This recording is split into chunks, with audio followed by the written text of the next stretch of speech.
Nacimos en un país lleno de fe, de creencias, donde siempre hemos salido adelante. Somos de un lugar donde la alegría nos hace únicos, auténticos y nos acerca, sacando lo mejor de cada uno. Porque estamos unidos y como familia nos sobreponemos a lo que sea. Los colombianos nunca estamos solos, siempre nos acompañamos, trabajamos juntos para lograr nuestras metas y esa solidaridad nos llena de orgullo. Somos parte de esta tierra y la vivimos con el optimismo que nos representa. Y es que Colombia nos pertenece, la felicidad que nos caracteriza nos pertenece, las ganas de ayudar nos pertenecen, el optimismo nos pertenece, la vida nos pertenece. Y la única aseguradora que es de todos los colombianos, no puede ser la excepción, Positiva nos pertenece. Por esto y mucho más, Colombia vive Positiva.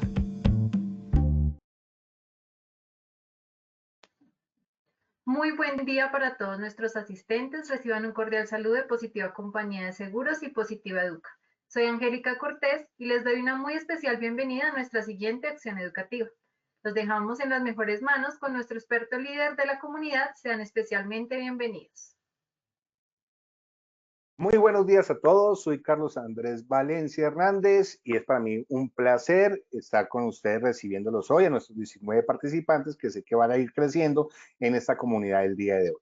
Hoy vamos a ver nuestro sistema de gestión de operaciones de seguridad privada y vamos a ver lo que es la sesión 6, que trata sobre el capítulo 8, que es la norma ISO 18788, que habla sobre la parte de operaciones. Me presento. Soy Carlos Andrés Valencia Hernández, administrador con magíster en gestión de la calidad y en las organizaciones, especialista en gestión territorial, seguridad pública y en riesgos laborales. He tenido la oportunidad de implementar el sistema de seguridad y salud en el trabajo en la Policía Nacional de Colombia. Fui asesor internacional del gobierno de Guatemala. Actualmente soy instructor y profesor de la Cruz Roja Colombiana, del Consejo Colombiano de Seguridad y es diseñador instruccional para la elaboración de cursos en la Universidad Rosario, Piloto y la Iberoamericana. Esta es nuestra ruta del conocimiento que hemos tenido la oportunidad de estar enseñándoles mes a mes sobre qué trata esta norma 18788 y sus diferentes numerales o capítulos. Hoy nos corresponde el capítulo que trata sobre operaciones. Entonces, vámonos con la evaluación de conocimientos. Fernando, ¿nos ayudas con esto, por favor?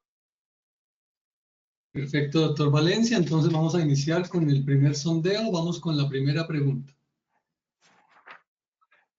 Nuestra primera pregunta dice, ¿cuál afirmación es correcta en relación con la capacitación del personal según el capítulo 8 de la norma ISO 18788? A. La capacitación es opcional y se realiza solo si hay tiempo. B. Es fundamental capacitar y actualizar al personal. C. Solo se necesita capacitar al inicio de la contratación. Y D. No se requiere capacitación. Por favor, seleccionen la respuesta que consideren es la correcta. Voy a compartir, doctor Valencia, los resultados de esta primera pregunta. Nuestros asistentes nos dicen: A. La capacitación es opcional y se realiza solo si hay tiempo, con un 8%. Es fundamental capacitar y actualizar al personal, un 92%. C. Solo se necesita capacitar al inicio de la contratación, 0%, y no se requiere capacitación, 0%. Vamos a ir con la segunda pregunta. Según el capítulo 8, ¿qué elemento es esencial al implementar medidas de control operativo? A. Implementar medidas sin documentación previa. B. Identificar los riesgos y las oportunidades de mejora. C. Ignorar recomendaciones de los organismos de regulación. Y D. Solo seguir directrices internas. Los invitamos a todos los asistentes a que por favor realicen sus preguntas en el chat para que el doctor Valencia las pueda responder. Bueno, ya respondieron nuestros asistentes. Tenemos que A. Implementar medidas sin documentación previa es un 7%. Identificar los riesgos y las oportunidades de mejora un 87%. Ignorar recomendaciones de los organismos de regulación un 7%. Y D. Solo seguir las directrices internas con un 0%. Finalmente vamos a ir con nuestra tercera pregunta.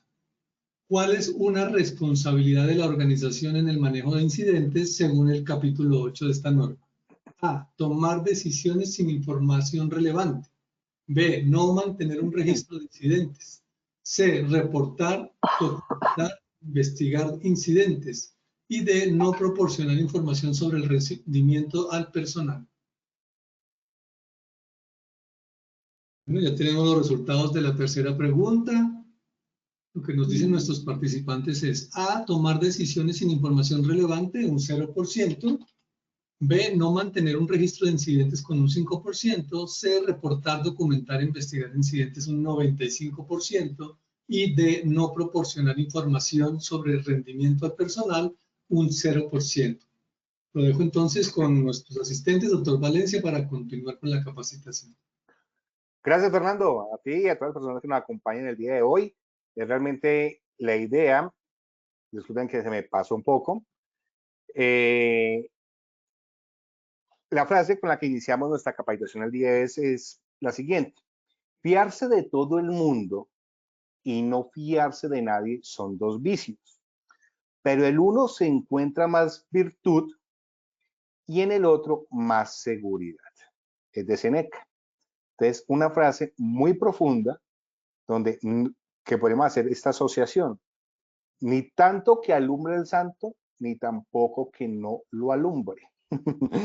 Discúlpeme la asociación con otra frase, pero es que es muy importante nosotros no llegar nunca a extremos. Uno no puede tampoco ser desconfiado del todo y tampoco confiarse del todo. Hay que encontrar y siempre ser preventivos y anticipativos para poder tomar decisiones de la mejor manera. Y ya entrado en esto, en nuestro capítulo 8, el capítulo 8 es un capítulo bastante amplio, bastante grande de la norma 18788. Y como lo vamos a ver, ¿qué tenemos al interior y cuál es nuestra tabla de contenido? En el numeral 8.1 vamos a ver planificación y control operacional. 8.2, establecimiento de normas de comportamiento y códigos de conducta ética. 8.3, uso de la fuerza. 8.4, detención y registro. 8.5, operación y apoyo a las fuerzas del orden. 8.6, recursos, roles, responsabilidad y autoridad. 8.7, salud y seguridad ocupacional. Y 8.8, manejo de incidentes. Esta es la estructura del numeral 8, que es operaciones en esta norma. ¿Cuál es el objetivo general? Capacitar la implementación efectiva de la norma técnica colombiana NTC 18788, Sistema de Gestión de Operaciones de Seguridad Privada, para fortalecer la gestión de la innovación, mejorar la eficiencia y seguridad en las operaciones de vigilancia y seguridad privada. ¿Y cuáles son esos objetivos específicos? Primero, desarrollar un sistema para identificar y clasificar los riesgos asociados a la operación de la seguridad y vigilancia y seguridad privada, incluyendo amenazas externas e internas, vulnerabilidades y peligros potenciales. Segundo objetivo específico, fomentar siempre el entorno donde el personal esté capacitado y sea consciente de los riesgos asociados a sus funciones, asegurando que estén preparados para implementar procedimientos de mitigación de manera efectiva. Tercer objetivo específico, asegurar que el proceso de gestión de riesgos se alinee siempre con la normatividad y con la regulación local, así como las políticas de la organización. Cuarto objetivo específico, documentar todos los procesos según los riesgos manejados internamente como externamente y comunicar de manera clara y efectiva a todas las partes interesadas los riesgos identificados y las medidas adoptadas. Entonces comenzamos con ese numeral 8.1, planificación y control operacional. Y encontramos en ese numeral número 8.1, que es planificación, y cuando hablamos de controles operacionales, este mismo numeral se despliega en 4 aspectos fundamentales. El primero, que es el de generalidad, que es la organización debe establecer, implementar y mantener procedimientos documentados para controlar las situaciones cuando su ausencia podría acarrear la desviación con respecto a políticas, objetivos y metas del sistema. Desempeño las funciones relacionadas con la seguridad, respeto por los derechos humanos y prevención y gestión de eventos indeseables y perturbadores. 4 aspectos muy importantes. Y cuando hablamos de controles operacionales, hablamos de que tenemos que tener en toda la estructura de procesos para el servicio al cliente y a esas personas interesadas que tenemos que prestarles ese servicio, tenemos que tener muy bien, primero, planificados, en primer aspecto, planificados, implementados y controlados y caracterizados en esos procesos, esos requisitos legales. Requisitos legales como cuáles? El respeto de los derechos humanos. Y no solamente el respeto a los derechos humanos. En esta norma hemos sido bastante amplios en establecer lo que son el documento de Montrose, que es cuando los estados apropian esta normatividad para las empresas de vigilancia y seguridad privada y empresas militares que prestan servicios de vigilancia y seguridad privada. En Colombia, ya lo hemos reiterado, no tenemos empresas militares, pero sí tenemos departamentos de seguridad y tenemos las empresas de vigilancia y seguridad. Entonces, qué importante es cumplir con esos criterios internacionales como Montrose, como el Código Internacional de Conducta o la Guía de Buenas Prácticas, que ya los hemos explicado igualmente, pero que nos permiten apropiar toda la información para lo que tiene que ver con el respeto a esa normatividad internacional. Y cómo realmente ese capítulo, que ya es la operación, ahora que hemos visto ya en el numeral 4, vimos lo que fue contexto interno y externo, de cómo tenemos que hacer ese análisis de contexto para poder prestar ese servicio a ese cliente.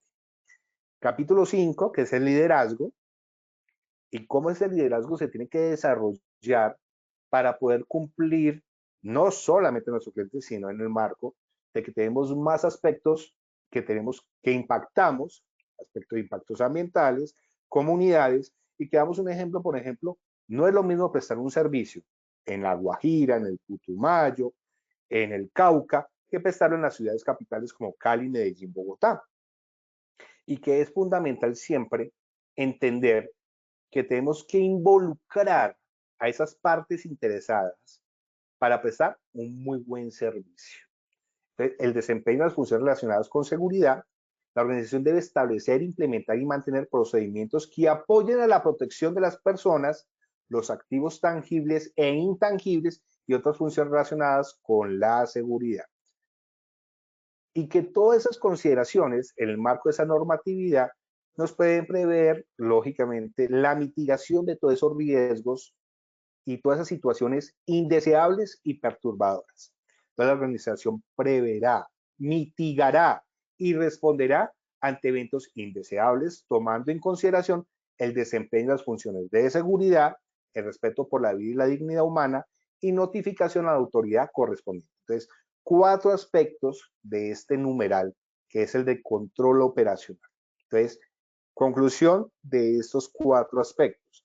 Tenemos que tener controles operacionales frente a los procesos para la mitigación del riesgo, y que esa mitigación del riesgo, que puede ser el mal uso de la fuerza, tiene que tener unos procedimientos, unos controles para evitar que haya esa desviación, haya ese mal uso de la fuerza y eso afecte tanto al cliente, afecte a esas comunidades, a esas partes interesadas, y si en algún momento ocurre, tenemos que tener un plan de mitigación a ese evento indeseable y perturbador.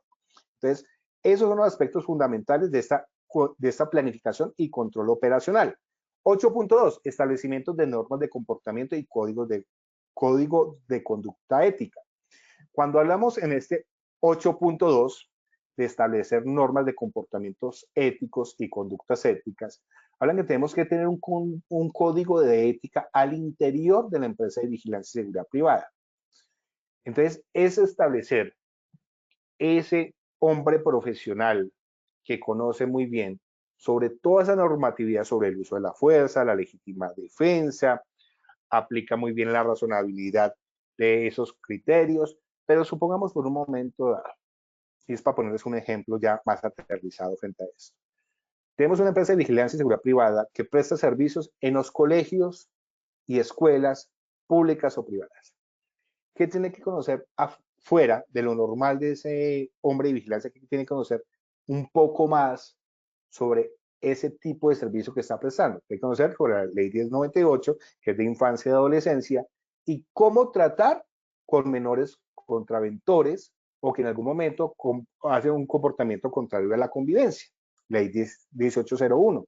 ¿Cómo deben ser esos procedimientos frente a ellos? ¿Y cómo debe ser ese comportamiento ético frente a estos muchachos? ¿Será que tratamos a un menor igual como tratamos a un adulto? No. Ahí hay unos comportamientos especializados. Y esos comportamientos especializados rayan en lo ético. Entonces hay que implementar ese tipo de operaciones especiales o de comportamientos especiales en nuestro personal. Todo ese reglamento ético tiene que ser aterrizado, apropiado, integrado en nuestro personal que está realizando la operación en campo. Entonces hay que mantener ese código de ética, hay que implementarlo y hay que establecerlo. Y cuando lo logramos establecer, hay que hacer ejercicios para verificar si sus actuaciones frente a una circunstancia especial son acordes con estas normas. Entonces, ese ejemplo que estoy dando de este manejo del hombre de la vigilancia frente a actividades de comportamientos contrarios a la convivencia y que en algún momento dentro de actuar el hombre de vigilancia, ¿cómo actúa? ¿Cómo hace el ejercicio sin vulnerar esos derechos humanos y esos derechos que tienen los menores? Entonces, es un tema que entramos a verificar en esos comportamientos éticos que tienen que tener y que no rayen con el tema de derechos humanos y que no rayen con toda la normatividad establecida. Otro aspecto fundamental, siempre en el marco de la ética, es que nuestros hombres deben ser siempre personas intachables, personas que deben mantener, y por eso es cuando vamos a hacer esa verificación de contratación, es importante llamar a las empresas o la experiencia que ha tenido y cómo han sido sus comportamientos. Si en algún momento ha dejado de trabajar por una falta a la ética, tanto laboral, profesional y de los principios y la política de cada empresa. Entonces, importante establecer el código de ética y eso lo habla el capítulo de operación. Ya lo que viene en el capítulo número 3, el uso de la fuerza, que viene la organización debe establecer el uso de procedimientos de fuerza que empleará el personal de operaciones de seguridad en autodefensa. El concepto de autodefensa acá se asocia con legítima defensa. Incluida la defensa de las personas de la organización, bajo su protección, los procedimientos deben incluir autorización para el uso y el porte de armas por parte de su personal, el uso continuo de la fuerza, el uso de la fuerza menos letal, el uso de fuerza letal, el uso de fuerza como apoyo a las fuerzas del orden, es aplicable y capacitación. En pocas palabras, el uso de la fuerza, la legítima defensa. La legítima defensa lo vemos en el artículo 32 del Código Penal. Y ahí nos hablan sobre que debe ser un riesgo inminente para uno como persona o para un tercero, en defensa de un derecho, porque también está la parte pecuniaria. Entonces, ese hombre de vigilancia y seguridad privada tiene que tener muy apropiado ese artículo 32, que es el que nos da pie al uso de la fuerza cuando hay ausencia de responsabilidad. Entonces, ese artículo 32 habla sobre la ausencia de responsabilidad y establece criterios. Uno es, primero que todo, que haya una amenaza que sea actual. Esa amenaza que nos genera ese peligro, ese riesgo, una persona que puede vulnerar sus derechos. Ese es el primer aspecto. Segundo, que sea legítimo el uso de esa fuerza que tengo que utilizar. Y tres, que cuando lo apliquemos sea su mínima proporción y que sea escalonada. Entonces, cuando ya comenzamos a hacer el uso de la fuerza, comenzamos a mirar criterios.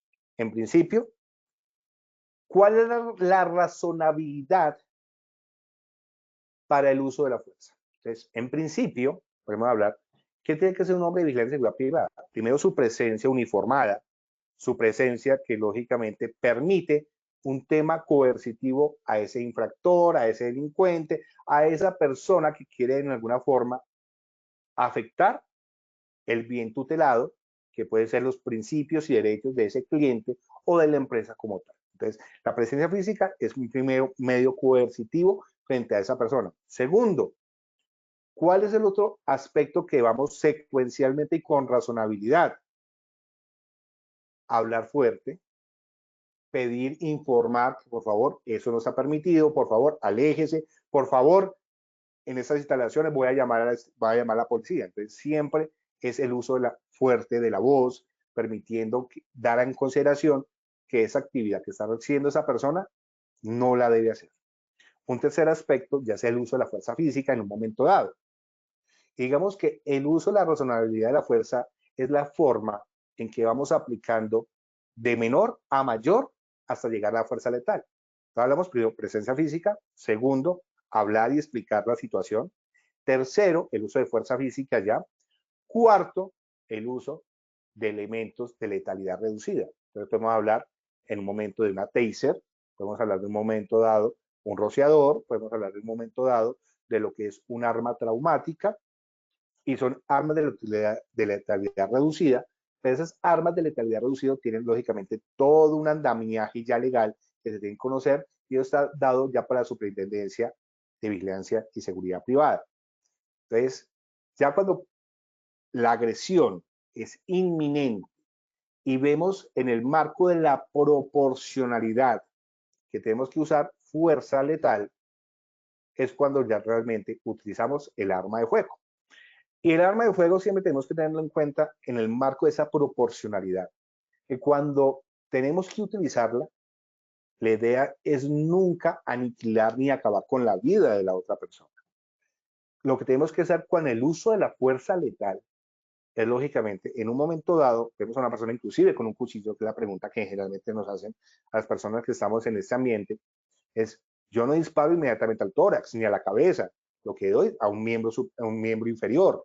Debe reducir, lógicamente, esa persona que me está amenazando. Si vemos que la persona cae, la idea es inmovilizarla inmediatamente, siempre propendiendo por mi seguridad. Ya cuando tenemos una amenaza reducida y controlada, tenemos que aplicar los primeros auxilios. Y eso es lo que nos indica el uso de la fuerza. Primero, que sea legal, que haya una necesidad predominante, el uso de los medios, lógicamente de forma escalonada, que haya una proporcionalidad de esa amenaza y con la que yo voy a usar la fuerza. Entonces, son aspectos que son fundamentales y que están documentados en estas normas, como hemos hablado, el de Montrose, guía de buenas prácticas y el código de comportamiento para empresas de vigilancia y seguridad privada. Y que también ha estado muy documentado por todo lo que tiene que ver para la fuerza pública, para la Policía Nacional y para las empresas de vigilancia y seguridad privada, el uso de la fuerza y la legítima defensa. Autorización de armas, lógicamente, todas las armas que se utilizan en el país, en nuestro país, en Colombia, tienen que tener, lógicamente, su permiso de porte y tenencia. Esos permisos son dados por las brigadas y para el caso de las empresas de vigilancia y seguridad privada, hay que tener unos avales de la superintendencia. Entonces, eso es un aspecto que es fundamental y a nivel internacional tienen que buscar qué entidades generan esas autorizaciones y cada cuánto las tienen que estar permitiendo que no se venzan y que tengan que estar autorizadas para permanencia en el tiempo. Una cosa es tenencia y otra cosa es porte. El porte, la mayoría de las empresas de vigilancia y seguridad deben tener porte y tenencia para un lugar específico, como la residencia o un lugar de trabajo. ¿Ok? El uso de continuo de la fuerza. Entonces, la organización debe establecer y documentar procedimientos que describen el uso de un continuo de la fuerza que aplique una cantidad de fuerza adecuada, razonablemente necesaria para la operación de seguridad. Los elementos continuos deben incluir el uso de la fuerza, debe ser razonable en términos de intensidad, duración y magnitud, con base a las circunstancias que se presenten en ese momento. Como se los venía explicando, se va usando de menor a mayor. Y ese uso de la fuerza de menor a mayor tiene que obedecer al raciocinio, a la razonabilidad de la agresión que estoy recibiendo. Las fuerzas menos letal, ahí como lo explicábamos, los elementos de letalidad reducida, Un rociador puede ser uno en un momento dado. Dos, armas traumáticas, armas como las taser. Entonces ahí vemos que hay una reglamentación exclusiva en Colombia para todo ese tipo de elementos y que son muy importantes antes de llegar a las armas letales. ¿Ok?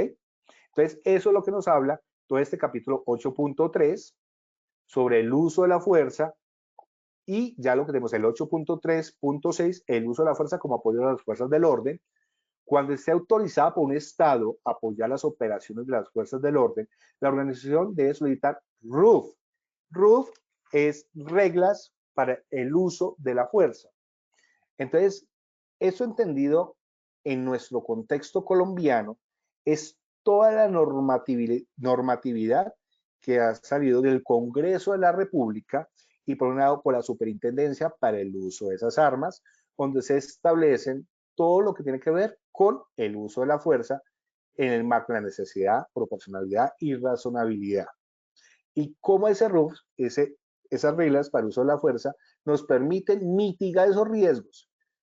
Esta norma, como lo hemos mencionado en muchas ocasiones, está creada para, en circunstancias cuando los estados tienen una fuerza disminuida o no tienen las capacidades establecidas, pueden contratar lo que son empresas militares para que presten esos servicios especiales en esos estados.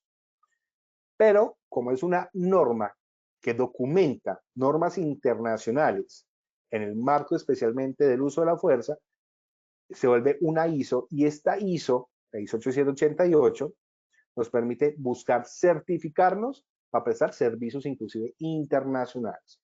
Esa es una de las bondades que tiene esta norma. Y tenemos que decir, nuestras empresas de vigilancia y seguridad privada vienen desde hace muchos años logrando fortalecerse.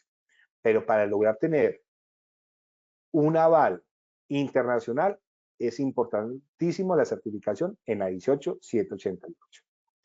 El uso de capacitación de la fuerza, miren que el uso de la fuerza es tan amplio que tiene 7 aspectos en este numeral 8.3 y habla sobre el uso de la capacitación en la fuerza con los siguientes aspectos. Leyes de autodefensa aplicables a las operaciones de seguridad en particulares, una revisión de autorización de armas de la organización y almacenamiento y la política de porte, todo el aspecto legal y los documentos que tenemos que tener. Una revisión de las diferencias entre el uso de la fuerza apropiada para las operaciones de seguridad y las reglas de combate apropiadas para las fuerzas militares. Ese aspecto, las reglas de combate apropiadas para las fuerzas militares, cuando se hace apoyo a esas entidades. Pero acá en Colombia, como no tenemos empresas militares que presten ese servicio, pues esto no aplica. Una revisión de las responsabilidades legales que se pueden derivar del uso de la fuerza y las armas de fuego que ocasionen la muerte o lesión grave a una persona. Es decir, ese evento circunstancial que genera lógicamente una cantidad de efectos contraproducentes contra la empresa, contra la imagen corporativa y con todo el proceso de la operación que se está desarrollando. Entonces, tenemos que tener procedimientos y controles operacionales para, en principio, evitar que eso ocurra, y si ocurre, ¿cómo lo logramos mitigar? La obediencia a las órdenes superiores como defensa no debe estar disponible en circunstancias en que se puedan determinar razonablemente que las instrucciones para usar la fuerza fueron evidentemente ilegales. Entonces, este es un concepto de que nadie puede dar una orden. En su marco jerárquico, nadie puede dar una orden a un subalterno que aplique el uso de la fuerza de forma ilegal. Pues que tenemos que capacitar mucho a nuestro personal sobre cómo se entiende y se considera la legítima defensa y el uso progresivo de la fuerza. La organización debe desarrollar ayudas de capacitación para que su personal debe ejecutar para ayudarlos a comprender, recordar y aplicar el uso específico de procedimientos de fuerza de la RUF, reglas para el uso de la fuerza que sean aplicables. Detención y registro. Entonces, el numeral 8.4 habla el 8.4.1 y el 8.4.2, variables de esta numeral, habla sobre la detención de personas y el registro. En la detención de personas, los procedimientos operativos deben abordar la detención de las personas que se afirman cometido un ataque contra las personas o a la propiedad protegidas por las operaciones de seguridad. Y 8.4.2, el registro de personas en los puntos de control de acceso deben describir el requisito para tratar a tales personas según los derechos humanos fundamentales, las consideraciones culturales y la dignidad personal. Entonces, ¿qué ocurre cuando la empresa de vigilancia y seguridad privada, ese agresor, esa persona que trató de entrar a la empresa, a la fábrica, a la entidad pública, ingresa de forma arbitraria? Entonces, inmediatamente se logra detener aplicándole todo lo que son los principios en el marco de esos derechos humanos. Inmediatamente se tiene que avisar a la policía y se debe entregar en el marco de esos registros a esa autoridad. Entonces, se entregan los registros en el marco de, por ejemplo, digamos, un comportamiento contrario a la convivencia. La persona agresiva trató de entrar a las instalaciones, se detiene, se informa inmediatamente a la institución, puede ser la Policía Nacional, no se le vulneran derechos, se toma el tiempo cuánto se avisó desde la llamada hasta cuando llega la Policía Nacional y se le entrega y se describe en ese registro porque hubo la necesidad de aplicar la fuerza. La persona puede tener algún tipo de hematoma o lesión en el momento, entonces se tiene que describir muy bien ese tipo de situación y explicar que hubo la necesidad del uso de la fuerza de forma escalonada. Que primero se le avisó, segundo que ya tuvimos que forcejear con él, tercero tuvimos que usar en un momento dado un arma de letalidad reducida, como por decir un taser, y que inmediatamente lo inmovilizamos y esperamos y entregamos a la autoridad. Dejamos todo eso por escrito y guardamos las evidencias y anotamos toda la atrocidad en tiempo, hora y lugar de cómo ocurrieron los hechos. Inmediatamente la persona será puesta a disposición de la fiscalía y la fiscalía nos llamará a declarar frente a los hechos cómo ocurrieron y cómo se presentaron. Este tipo de registros y este tipo de detención tienen que quedar muy bien documentados, porque no vaya a ser después que se los lleve la autoridad competente, en su momento, Policía Nacional y después de Fiscalía, esa persona aparezca con más lesiones. Entonces, que es muy importante dejar todo como quedó y lo posible quedar grabado. Entonces, importante el tema, conocer la ley 1801, ley de comportamientos contrarios a la convivencia, y todo lo que tiene que ver con la ley de convivencia y seguridad ciudadana, y lo que tiene que ver con la ley 906 cuando se pone a disposición y como nosotros, la empresa de vigilancia y seguridad privada, estamos informando en tiempo real estas situaciones. 8.5, operaciones de apoyo a las fuerzas del orden. Ahí vemos dos disposiciones. Apoyo a las fuerzas del orden. La organización debe desarrollar procedimientos adicionales para apoyar las operaciones de seguridad en apoyo a las fuerzas del orden que incluyan rotulados en uniforme y vehículos según instruyan las fuerzas del orden a la autoridad militar de control. Es decir, el hombre de vigilancia debe estar muy bien uniformado, debe estar muy bien caracterizado, no que se vaya a confundir con entidades como Policía Nacional y Ejército. Documentación de los procedimientos para proveer o asegurar la asistencia y ayuda médica para cualquier persona lesionada o afectada. Entonces, vemos que los frentes de seguridad, que muchas veces hay a nivel industrial o a nivel barrial, donde tenemos hombres de vigilancia y seguridad privada, debe apoyar, lógicamente, a las fuerzas del orden. Podemos tener protocolos muy bien establecidos y coordinados con esas entes y esas autoridades. Ya en el punto 8.5.2, operaciones de detención, la vigilancia y el transporte o el interrogatorio, escúchese bien, la vigilancia, el transporte o el interrogatorio de las personas bajo arresto, detenidas o en prisión por parte de las fuerzas del orden, estarán fuera del campo de la aplicación de esta norma. Es decir, nosotros solamente llegamos de un punto hasta entregarle a la persona que cometió un ilícito, un delito, se lo entregamos a la fuerza pública y lo hacemos todo en el marco del registro, con los documentos diligenciados, los formatos y de acuerdo a los procedimientos que tenemos que documentar en toda la empresa. Entonces, importante frente al tema de apoyo a las fuerzas del orden. 8.6, recursos y roles y responsabilidades de autoridad. Entonces vemos acá, como lo vemos en la imagen, que tiene varios numerales. Entonces comenzamos con el 8.6.1, generalidades. Los roles, la responsabilidad y las autoridades se deben definir, documentar y comunicar con el fin de facilitar la gestión eficaz de las operaciones de seguridad. Entonces tenemos que tener muy clara esa jerarquía de mando y control en la organización. Frente a eso, recomendable tener procedimientos operativos normalizados. Esos procedimientos operativos normalizados establecen esa jerarquía y si pasa esto, a quién le debemos informar y cuál sería el rol superior para tomar decisiones. Esos son de los aspectos que hay que documentar en los diferentes procedimientos de la empresa. 8.6.2.1, generalidades. La organización debe mantener personal suficiente, empleados, contratistas, subcontratistas, colaboradores, con la competencia apropiada para cumplir sus obligaciones contractuales. Acá ya comenzamos a hablar de competencia.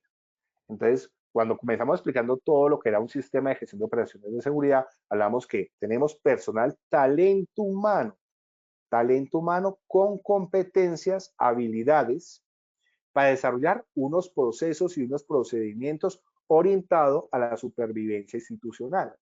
Entonces, acá retomamos el tema de competencias. Nosotros no vamos a contratar a una persona que no sea idónea, que no tenga esas habilidades desarrolladas para poder cumplir con el objetivo o por lo cual fuimos contratados. De esos procedimientos que tenemos que tener documentados, nuestro personal debe apropiarlos y aplicarlos de la mejor manera.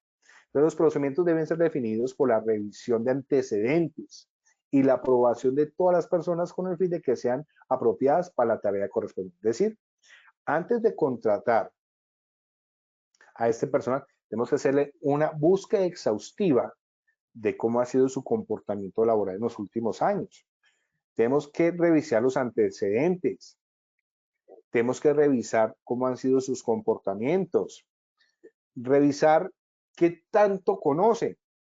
Si es una persona que apenas vamos a formar, capacitar y entrenar, tiene que buscar que al terminar esa capacitación, ese entrenamiento y esa formación, realmente sea idónea, que pueda usar un arma de letalidad reducida, que pueda usar un arma de fuego, que es letal si no se sabe aplicar bien, no se sabe utilizar bien. Hay que tener un concepto que las armas de fuego son armas letales.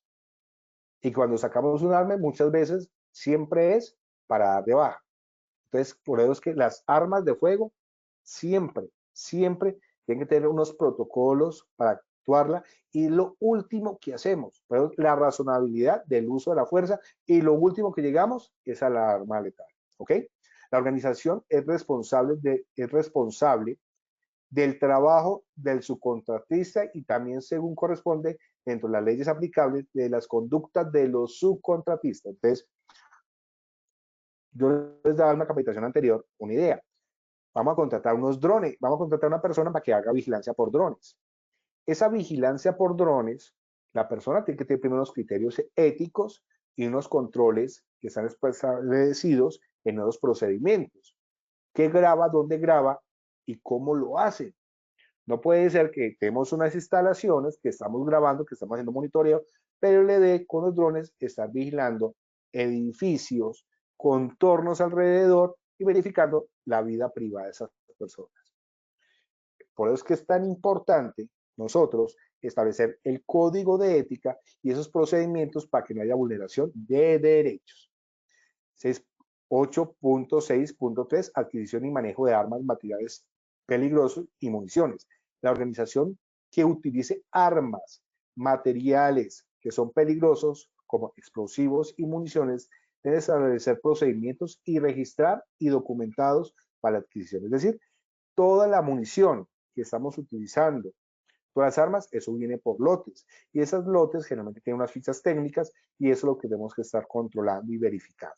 Si el personal de vigilancia debe recoger y entregarle el arma, no vaya a ser que en un momento dado ese personal se nos vaya con un arma de la empresa y nos genere por ahí un tipo de situación delictiva que después está afectando tanto la imagen de la empresa y afectando derechos y vulnerando esas situaciones en las comunidades a las cuales están en nuestro entorno y que pueden generar en un momento dado un daño mucho más grande. Salud y seguridad ocupacional para nuestro Estado colombiano es el decreto 1072, nuestra resolución 312, que establece el sistema de gestión de seguridad y salud en el trabajo. Y mire que el tema del sistema de gestión de seguridad y salud en el trabajo es tan importante que ya se establece en esta ISO 18788. ¿Y qué nos dice esta norma sobre el tema del sistema de gestión de seguridad y salud en el trabajo? Primero, evaluación de los riesgos de salud y seguridad ocupacional de las personas que trabajan en su nombre, así como los riesgos para las partes externas. Entonces, para el tema del hombre de la vigilancia y seguridad privada, y para todas las personas que les interesa este tema, porque también quieren controlar lo que hace la empresa de vigilancia y seguridad privada, es, en principio, saber que en esa empresa de vigilancia tienen procedimientos operativos normalizados en el marco de los 7 peligros que habla la GTC 45. Entonces tenemos personal de vigilancia con riesgo químico, sí, porque trabajan para una empresa de químicos. Entonces les hemos capacitado a ese personal qué hacer en el momento que haya un derrame, porque posiblemente pueden ser primeros respondientes. ¿Saben qué hacer cuando hay un tema de derrame? Entonces miren cómo el hombre de vigilancia tiene que estar capacitado en las diferentes actividades donde está prestando su servicio. Entonces es fundamental que el hombre de vigilancia haga parte o por lo menos esté muy bien informado de la brigada de emergencia de esa empresa. ¿Ok? Eso es fundamental. Entonces los invito a todas las personas que me están escuchando que por favor en sus empresas de vigilancia y seguridad privada o la persona natural que le gusta estos temas, por favor, hagan partícipes en las capacitaciones de la Brigada de Emergencias a todo el personal de la vigilancia y seguridad privada. Capacitación en ambiente hostil. ¿Qué hacer? Tenemos ese procedimiento operativo normalizado frente a terrorismo, frente a un hostigamiento, frente a un artefacto explosivo. Tenemos ese paso a paso de lo que tenemos que hacer. ¿Qué pasa si se nos meten a secuestrar la gente de la empresa? ¿Sabemos cómo actuar? Entonces tenemos que tener un PON, un procedimiento operativo normalizado que me regule ese paso a paso. Y conozco cómo es esa parte de prevención y anticipación, porque debemos entender, nosotros como empresa de vigilancia y seguridad privada, prestamos un servicio, pero también somos personas que nos podemos ver afectados. ¿Qué pasa si ese hombre de la vigilancia se ve afectado? ¿Cómo hacemos esa intervención? Entonces, importante que seguridad y salud en el trabajo de cada una de las empresas en las que ustedes laboren, los tengan en cuenta para capacitarlos, entrenarlos y formarlos. Previsión de equipo de protección personal, armas y munición apropiados. Capacitación en toma de conciencia sobre salud médica y psicológica y cuidado y apoyo. Y lineamientos para identificar y tratar la violencia en el lugar de trabajo, la mala conducta, el abuso de alcohol y drogas, el acoso sexual y otros comportamientos inadecuados. Entonces, supongamos por un momento dado, hubo la necesidad del uso de la fuerza. Y, lastimosamente, en legítima defensa, se afectó la vida de una de esas personas que estaban vulnerando derechos y que estaban haciendo hechos delictivos y la persona falleció. Ese hombre de la vigilancia y seguridad privada, cuando entró a trabajar, no esperaba, se le capacitó, se le entrenó y se le formó, pero ¿cuál es el acompañamiento psicosocial, el acompañamiento en salud mental a esa persona que sabe, que acaba, que fue en el marco de la legítima defensa, que sabe que en un momento afectó la vida de otra persona? ¿Cómo es ese acompañamiento psicosocial? ¿Cómo es ese acompañamiento de esa salud mental? Porque si no hacemos ese acompañamiento psicosocial, ese acompañamiento de salud mental, esa persona en un momento dado puede generarnos alguna situación crítica para la empresa. Entonces, invitación, por favor, tengamos en cuenta estas consideraciones. Acompañamiento siempre en la prevención de riesgos laborales a nuestros hombres de vigilancia y seguridad privada. Manejo de incidentes. El manejo de incidentes, como ya lo vamos a ver, es esa situación que en algún momento tenemos que entrar a analizar, verificar y entrar a hacer esa matriz de peligros y riesgos y amenazas de vulnerabilidades, tanto en la empresa como para nuestro personal. Entonces, ¿qué nos dice este aspecto de la norma? Primero, el 8.8.1 generalidades habla, se debe identificar todos los eventos indeseables y perturbadores que puedan tener un impacto en la organización, sus actividades, servicios y partes interesadas. Es decir, ese evento que es indeseable y perturbador, que no solamente afecta a la empresa, sino también afecta a la empresa de vigilancia, tenemos que tener ese análisis de riesgos en la ISO 31000, como lo miramos en el capítulo 6 de planificación, tenemos que mirar cómo lo podemos mitigar.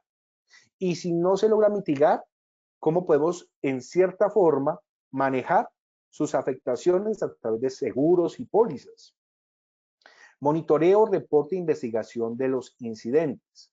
Los incidentes que involucran el uso de la fuerza o de armas, donde hay víctimas, lesiones físicas y otros más, deben reportar e investigar con documentación, notificación, investigación de causa y de acciones correctivas. Es decir, ocurrió el hecho de que en un intercambio de disparos con delincuentes tratando de ingresar a la empresa, hubo una bala perdida. Esa bala perdida afectó a una persona que iba pasando por la empresa.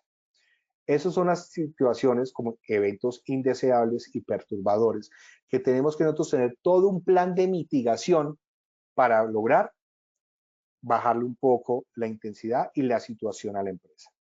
Entonces, los invito para que realmente trabajen con seguridad en el trabajo, trabajen con toda la parte de planificación si se llega a materializar una situación de estas.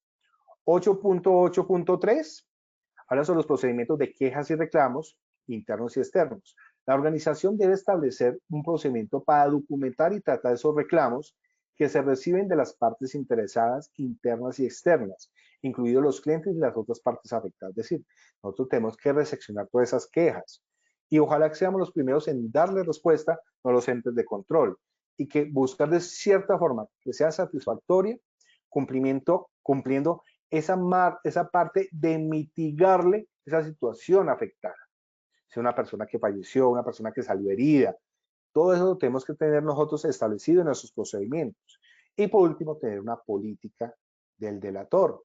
Se debe establecer una política del delator para las personas que trabajan en su nombre, que tengan la creencia razonable de que se ha producido una no conformidad con esta norma, con derecho a reportar de manera anónima. Es decir, la política del delator está hecho para el cliente interno, es decir, para nuestro personal. Y es cuando ellos vean alguna situación ilegal, antiética, de corrupción, no les dé miedo denunciar. Y que esa persona que nos está informando, nos está denunciando, hay que verlo como una persona que nos está ayudando a que la empresa no se vea más afectada por una actuación irregular de nuestros hombres.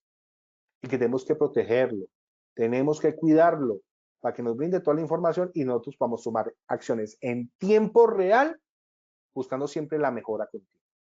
Entonces, esa es la conciencia frente al tema de que las personas que nos informan situaciones ilegales, antiéticas, no sean vistos como los sapos, sean vistos como las personas que nos ayudan a que nuestra empresa crezca y que nuestra personal no vaya generando un tema de cultura, anticultura al interior y que ante estas personas tenemos que en un momento dado premiarlas porque tuvo la osadía, la capacidad de informarnos algo ilegal y que va a afectar la imagen corporativa en un mínimo tiempo y que eso nos va a permitir generar más contratos y generar esa imagen que queremos vender como una empresa de vigilancia y seguridad privada con capacidad de prestar servicios internacionales. ¿Ok? Ya con esto, aquí está nuestra bibliografía para que usted la conozca, conseguir la norma 18788, certificarnos en ella. Hay mucho material ya que pueden ustedes descargar de internet para que puedan conocer y acercarnos cada día más a todo este tema. ¿Ok? No sé, Fernando, ¿tenemos preguntas en este momento? Coronel, en este momento no tenemos ninguna pregunta. Tenemos un comentario del señor Henry Yesid Borges Rojas que nos dice, realmente en la teoría se ve muy fácil y comprensible, pero es absurdo que la víctima tenga la carga probatoria ante un evento criminal con el resultado que sea si hubo homicidio o lesión. Ok. Sí, realmente es un tema que en nuestro país siempre se ha definido y ha sido muy debatido y hemos visto muchas veces en las noticias. Yo me acuerdo del caso, por ejemplo, del médico pasando el puente peatonal y que él en su legítima defensa, pues lógicamente lo hiere y fallece. Entonces, y esta noticia ha sido muy recurrente permanentemente. Pienso que nosotros tenemos que hacer un énfasis muy fuerte sobre siempre el uso de la fuerza y cómo se hace de forma razonable y escalonada, de la mínima utilidad hasta la máxima, que es la letalidad ya como tal frente a una persona. Realmente es un tema que va a ser siempre muy controversial y la Corte Constitucional y la Corte Suprema de Justicia se han pronunciado muchas veces sobre el tema de la proporcionalidad. ¿Cuándo hay proporcionalidad? Si la otra persona tiene un cuchillo, tengo un arma, ¿en qué momento se usa? Entonces, no es fácil. Lo que yo les puedo decir a ustedes es que por lo menos documenten muy bien sus procedimientos, por un lado. Dos, capaciten muy bien a la gente. Y no es una capacitación solamente cuando está ingresando a la empresa, sino que es una capacitación permanente, que por lo menos diremos hacerlo y recordándoselo a la gente cada tanto tiempo. Lo mínimo acá en la norma habla de cada 12 meses, pero realmente eso es muy largo. A nuestro personal debemos de darle una capacitación fuerte sobre el uso de la fuerza, sobre la parte mecánica del arma, certificarlo sobre el arma y cómo realmente actuar y generarle escenarios, esos escenarios donde podamos nosotros generar esa situación crítica y cómo reaccionarían frente a esa situación crítica. ¿Cómo es ese paso a paso? Y entre más veces se pueda repetir, más la persona la va a apropiar y apropiarlo de la forma como se debe hacer. Entonces, ese tipo de simulaciones, de simulacros, es la que nos permite a nosotros en un momento dado ser más profesionales. Y bueno, hay que entenderlo, siempre haciendo monitoreo de la salud mental de nuestra gente. Eso es un aspecto fundamental, porque todas las personas que tienen acceso a armas siempre van a tener una situación que pueden afectar la vida o la integridad de alguien. Entonces, ¿qué tenemos que estar haciendo? Seguimiento permanente a este personal. Cómo están sus condiciones, cómo está con su familia, cómo está en el trabajo, que en el trabajo no se vea un tema de acoso, porque el tema de acoso muchas veces una persona armada puede generarnos una situación de un riesgo inminente. Entonces, la salud mental es fundamental y eso sí tenemos que fortalecerlo mucho en todas nuestras entidades públicas y privadas. Entidades públicas como la policía y el ejército, Fuerza Aérea y Armada Nacional, y en forma privada con nuestras empresas de vigilancia y seguridad privada. Y que nuestra comunidad, lógicamente, para que una persona de nuestra comunidad pueda tener un arma en un momento dado, ya sea de tenencia o deporte, pues lógicamente hay que cumplir una cantidad de requisitos. Pero qué importante es manejar muy bien cuándo es legítima defensa y cómo se utiliza el uso de la fuerza. Y capacitar incansablemente, por lo menos ustedes, personas que me escuchan, tengan en cuenta algo. Todo lo que hagamos en capacitación, entrenamiento y formación en temas del uso de la fuerza y en temas de salud mental para que nuestro personal preste un excelente servicio será bien recompensado. No estar, bueno, hay un ejercicio también importante, nunca dejar solo a nuestros hombres de vigilancia. Fundamental frente a este punto es que si en algún momento se nos llegara a materializar una situación indeseable y perturbadora, acompañemos a ese hombre de vigilancia con todo nuestro equipo de abogados, de psicólogos, de profesionales, para evitar cómo mitigamos. Y eso es lo que debemos implementar al interior, ser más anticipativos y prevencionistas, verificando siempre el peor escenario. Si eso nos llegara a pasar, ¿qué ocurriría? ¿Listo? Entonces, eso era como de pronto ya para terminar. Si hay alguna otra pregunta, Fernando, seguiríamos ya para nuestras preguntas generales ya para terminar. Perfecto, doctor Valencia, muchas gracias. Por ahora no tenemos más preguntas. Vamos con nuestro sondeo final. La primera pregunta dice: ¿cuál afirmación es correcta en relación con la capacitación del personal según el capítulo 8 de la norma ISO 18788?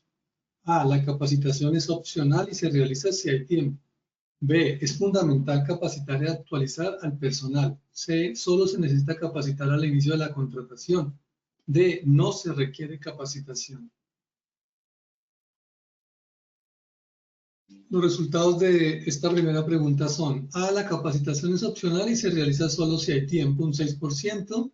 B, es fundamental capacitar y actualizar al personal, un 94%. C, solo se necesita capacitar al inicio de la contratación, un 0%. D, no se requiere capacitación, 0%. Fernando, me gusta porque tuvimos un aumento, casi todas las personas que nos acompañaron, en principio fue 92 y subimos a un 94%, la respuesta adecuada y acertada es la B. Entonces, veo que muchas personas nos prestaron mejor atención y qué bien. Entonces, sigamos a la segunda pregunta. Perfecto, entonces vamos a seguir con la segunda pregunta. Nos dice, según el capítulo 8, ¿qué elemento es esencial al implementar medidas de control operativo? A, implementar medidas sin documentación previa. B, identificar los riesgos y las oportunidades de mejora. C, ignorar recomendaciones de los organismos de regulación. D, solo seguir las directrices internas. Bueno, ya tenemos los resultados de la segunda pregunta y son los siguientes. A, implementar medidas sin documentación previa, un 7%. B, identificar los riesgos y las oportunidades de mejora, 93%. C, ignorar recomendaciones de los organismos de regulación, 0%. Y D, solo seguir las directrices internas, un 0%. ¿Qué nos fue con esta segunda pregunta? Muy bien, Fernando, subimos, la respuesta acertada es la B, subimos de un 87 a un 93%. Subimos más de un 5%, entonces excelente. Sigamos a la tercera pregunta. Perfecto, entonces nuestra tercera pregunta dice, ¿cuál es una responsabilidad de la organización en el manejo de incidentes según el capítulo 8? A, tomar decisiones sin información relevante. B, no mantener un registro de incidentes. C, reportar, documentar e investigar los incidentes. Y D, no proporcionar información sobre el rendimiento del personal. Y en la tercera pregunta, las respuestas son: A, tomar decisiones sin información relevante, un 0%. B, no mantener ningún registro de incidentes, 11%. Reportar, documentar e investigar los incidentes, un 89%. Y D, no proporcionar información sobre el rendimiento personal. Doctor Valencia. Bueno, en ese segmento debe ser un poco de claridad. Siempre cuando ocurre un incidente, una situación, porque bajamos de un 95 al 89%, es muy importante y todo lo que es el capítulo 8, en lo que tiene que ver con todo lo que es investigación frente a situaciones críticas, indeseables o perturbadores, se tiene que hacer una investigación a profundidad de qué fue lo que ocurrió de tiempo, modo y lugar. De esa investigación de tiempo, modo y lugar, pues lógicamente se tiene que hacer rendición de cuentas. Entonces se hacen registros de todos esos incidentes, de cómo ocurrieron, y esa investigación, inclusive, cuando se genera una situación también que puede haber afectado a uno de estos hombres, se tiene que generar también a la ARL, en mi caso, compositiva. Entonces, no solamente puede haber una investigación por parte de la empresa, sino que cuando hay lesionados, cuando hay personas que se afectaron en su integridad física, esa investigación interna tiene que ir acompañada, lógicamente, informando a las autoridades, porque seguramente va a haber una noticia criminal por parte de la Fiscalía. Y si es necesario y si también hubo afectación de nuestros hombres por parte de la ARL, hay que hacer una investigación formal. Hubo un gasto de munición, entonces hay un gasto, esa parte administrativa y logística también tiene que abrir una investigación por qué fue ese gasto de esa munición. Entonces imagínense todas las variables que hay.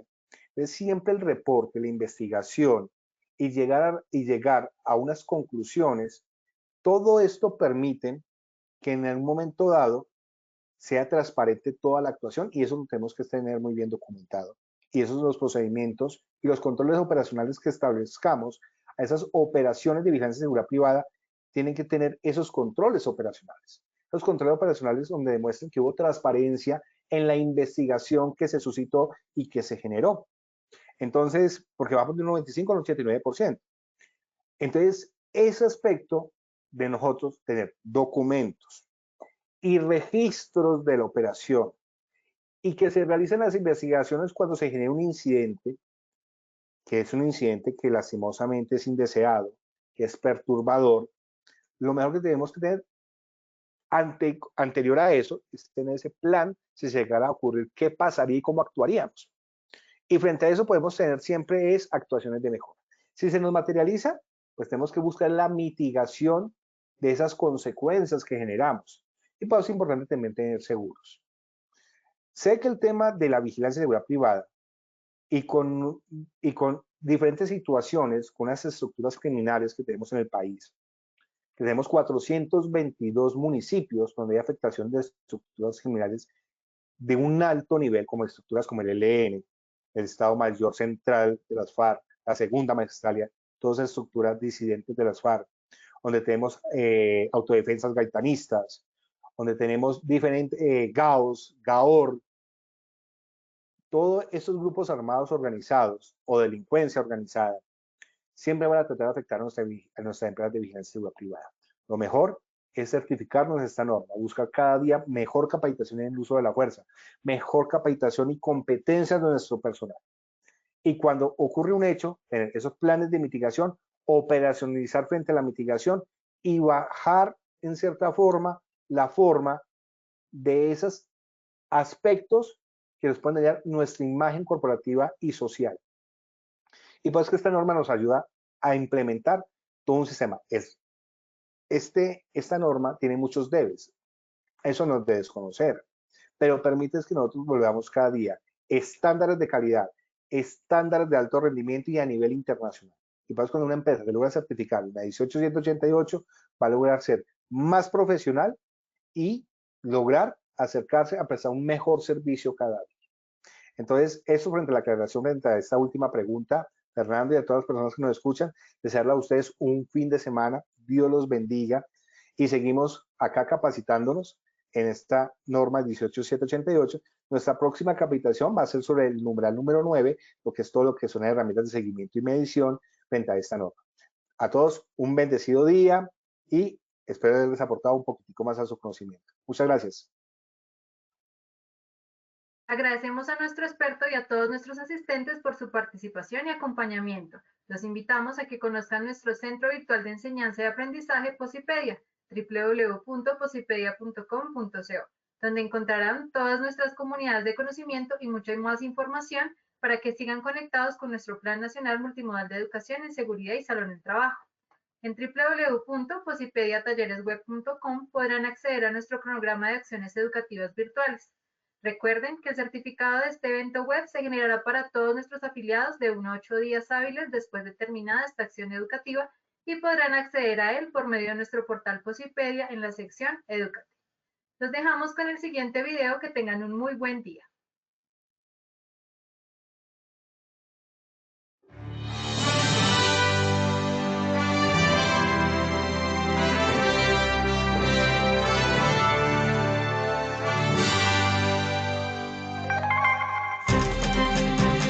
Bienvenidos. A partir de ahora dispongan cada uno de sus sentidos para vivir y disfrutar las experiencias sonoras de Positiva Educa.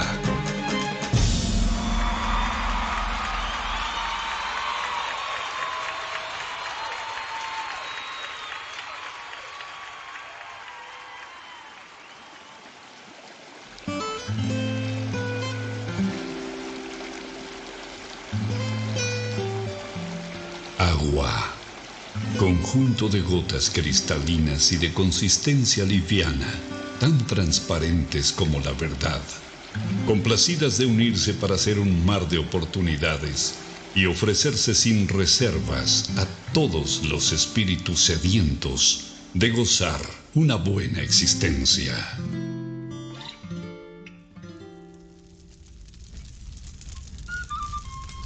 Fuego. Luminosidad calórica que abraza los corazones de todo aquel que se ilusiona, emprende, ama, anhela y lucha hasta cumplir cada uno de sus sueños. Aire. El reconfortante aliento que exhala Dios sobre nosotros en cada despertar, alentando nuestro andar para hacernos comprender que vivir es más que respirar. Vacío. Es todo aquello que estamos llamados a rebosar del infinito amor que existe dentro del universo que somos cada uno de nosotros. Deberíamos vivir más natural que materialmente para unirnos y ver el horizonte más claro, y así no encontremos toda la felicidad. Por lo menos descubriríamos el camino. Procuremos ser como el agua, transparentes, livianos a la hora de tratar a los demás y ofrezcámonos sin reservas al momento de servir y ayudar a quien nos necesita. Seamos luminosos, amigables y calurosos como el fuego, abrazando los momentos de necesidad, soledad y frío en las personas que están a nuestro alrededor. Si fuésemos como el aire, respiraríamos todo lo bonito que hay en los demás y exhalaríamos todas las cosas buenas que llevamos dentro, dejando atrás todos los malos sentimientos que nos aprisionan el corazón. Solo así sentiríamos en vida el verdadero vuelo de nuestras almas. Si nos arriesgáramos a descubrir y adentrarnos en el vacío del que nos hemos llenado, seguramente encontraríamos que allí es donde están algunas de nuestras barreras que nos impiden expresar todo lo valioso que tenemos dentro. Trabajar con toda la sensibilidad de nuestro ser nos brinda la oportunidad de aprender y practicar la esencial misión de nuestra vida, que es florecer. Trabaja con amor. Colombia vive positiva.